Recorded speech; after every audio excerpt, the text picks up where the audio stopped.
বন্ধুরা 2020 ভারত ও রাশিয়ার সম্পর্কের জন্য ভীষণ খারাপ ছিল। এই বছরে ভারত ও রাশিয়ার যে সম্পর্ক ছিল সেটা ইতিহাসে সবথেকে তলানিতে এসে ঠেকেছিল। কিন্তু এখন এই সম্পর্ককে পুনরায় ঠিক করার জন্য রাশিয়ান সংসদ ও রাশিয়ান সরকার সামনে এগিয়ে এসেছে। দুজনেই কোমর বেঁধে নিয়েছে। আর সবার প্রথমে যে অ্যাকশন হবে সেটা ওই সমস্ত ব্যক্তির ওপর নেওয়া হবে যারা রাশিয়া ও ভারতের সম্পর্ককে খারাপ করতে চেয়েছিল। যেমন রাশিয়ার বিদেশমন্ত্রী সার্গেই লাভারভ। কি হয়েছে না হয়েছে আর রাশিয়ান সংসদে ভারতকে নিয়ে কেন এত টানাপোড়েন শুরু হয়েছে আর এখন ভারতের জন্য রাশিয়ান সরকারের কি প্ল্যান আছে সেই সমস্ত কিছু নিয়ে বিস্তারিত আলোচনা করব। শেষ অবধি সঙ্গে থাকুন। বন্ধুরা, রাশিয়ান সংসদে একটা আলোচনা হয়েছে ভারত ও রাশিয়ার সম্পর্ককে নিয়ে। আসলে এই নিয়ে চর্চা হয়েছে যে ভারত ধীরে ধীরে আমেরিকার সঙ্গে শিফট হচ্ছে, কিন্তু রাশিয়া যে দ্বিতীয় সংসদ ছিল উনি বলেছেন, দেখুন এটা প্রথমবার নয় যে ভারত আমেরিকার সম্পর্ক শোধরাচ্ছে, এর জন্য আমাদের ভয় পাওয়ার কারণ নেই। কেন? তিনি এক্সাম্পল দিয়েছেন যখন 2008-এ ভারত আমেরিকার মধ্যে যে পরমাণু ডিল হয়েছিল তখন ভারত আমেরিকার সম্পর্ক উচ্চ স্তরে ছিল। ওই সময়ে ভারত আমেরিকার সম্পর্ক খুবই নিকটে হয়ে গেছিল। কিন্তু যখন 2014 আসে আর পুরো দুনিয়া এটা বলছিল যে রাশিয়া ইউক্রেনের যে অংশ ক্রিমিয়া দখল করেছে সেটা ফিরিয়ে দিক, নয়তো আমরা রাশিয়ার ওপর কঠোর প্রতিবন্ধকতা লাগাবো। ওই সময়ে ভারত আমাদের বন্ধু হয়ে আমাদের পাশে দাঁড়িয়েছিল আর আমাদের সঙ্গও ছাড়েনি। এর থেকে আন্দাজ করা যায় ভারতের নীতি স্পষ্ট রয়েছে।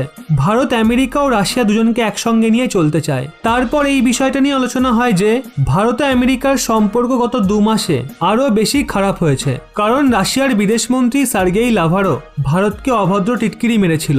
উনি খোলামেলাভাবে ভারতকে পশ্চিমী দেশের কাঠপুতুল বলে দিয়েছিল। তারপর ভারত কড়া জবাব দিয়ে বলেছিল যে ভারতের যে ফরেন পলিসি রয়েছে সেটা ইন্ডিপেন্ডেন্ট, কিন্তু রাশিয়া যদি মনে করে তারা আমাদের ফরেন পলিসিকে ডিটেক্ট করবে বা নির্ধারণ করবে যে ভারতকে কি করতে হবে, তাহলে সেটা রাশিয়ার বড় ভুল হবে।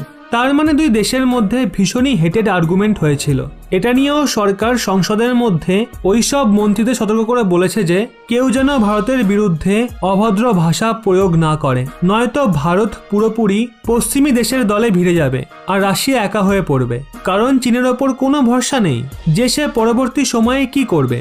কিন্তু আমার মনে হয় আরো একটা বিষয় নিয়ে আলোচনা হওয়া উচিত ছিল, আর সেটা হলো রাশিয়ার ভূমিকা কি রয়েছে ভারত ও চীনের মাঝে। বরাবরই যখন ভারত ও চীনের মধ্যে বিবাদ হতো তখনই রাশিয়া মাঝখানে এসে দুই দেশের মধ্যে মিটমাট করে দিত। কিন্তু এইবার রাশিয়াকে পরিষ্কার একটু চীনের দিকে ঝুঁকতে দেখা যাচ্ছে, যেই কারণে এখনো অবধি বিবাদ মেটেনি আর চীন আরো বেশি সাহস পেয়ে গেছে। রাশিয়ার তরফ থেকে ভারতের বিরুদ্ধে এত খারাপ ভাষা প্রয়োগ করা সত্ত্বেও, রাশিয়া ও ভারতের সম্পর্কের মাঝে এত তিক্ততা আসা সত্ত্বেও ভারত আগামী সময়ে রাশিয়ার থেকে হাতিয়ারও কিনবে, 2-1টা ফাইটার জেটও নিতে পারে। যেমন সুখোই 30 নিয়ে আলোচনা হচ্ছে আর কিছু সংখ্যায় SU-29 নেওয়ারও কথা চলছে। ভারত এখনো রাশিয়াকে সঙ্গ দিচ্ছে, কিন্তু রাশিয়া এখনো চীনের দিকেই ঝুঁকে আছে। পুতিনের এই স্ট্র্যাটেজি কি ঠিক রয়েছে? এটা নিয়েও রাশিয়ার মিডিয়ায় আলোচনা হচ্ছে। অবশ্য রাশিয়ান সংসদ ভারতের প্রতি অভদ্র ভাষা প্রয়োগের জন্য লজ্জিত হয়ে ভারতের কাছে একরকম ক্ষমা চেয়ে ঠিকই করেছে, কারণ এর ফলে মনে হয় দুই দেশের সম্পর্ক আবার ঠিক হয়ে যাবে। এদিকে ভারতের স্ট্র্যাটেজি রয়েছে সবাইকে একসাথে নিয়ে চলে চীনকে উচিত শিক্ষা দেওয়ার। ভারতের এই স্ট্র্যাটেজি কি কোনোদিনও সফল হবে? আপনার কি মনে হয়? অবশ্যই নিচে কমেন্টে জানান।